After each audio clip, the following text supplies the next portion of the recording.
چرا آخه میری طلای زندگی تو میفروشی؟ تا یه مقدار قیمت طلا و دلار اومد پایین بدو رفتی فروختی. چه اتفاقی مگه افتاده؟ بابا اینا خودشون دارن میگن پایینتر از این قرار نیست بیاد.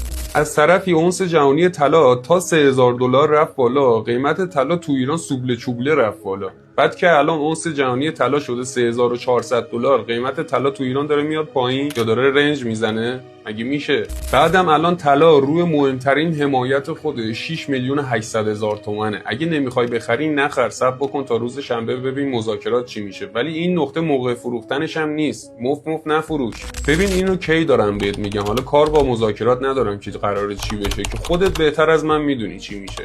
ولی اینو بدون، نه قیمت طلا نه دلار قرار نیست پایینتر از این بیاد. این پستم بفرست واسه اون عزیزانت که تا دیر نشده طلاشونو مفت نفروشن. پیجم هم حتما فالو داشته باش. تحلیل لحظه‌ای طلا و دلار رو داخل استوریا برات میذارم. و یه سوالم دارم از تو، روز شنبه به نظر توافق میکنن یا نمیکنن؟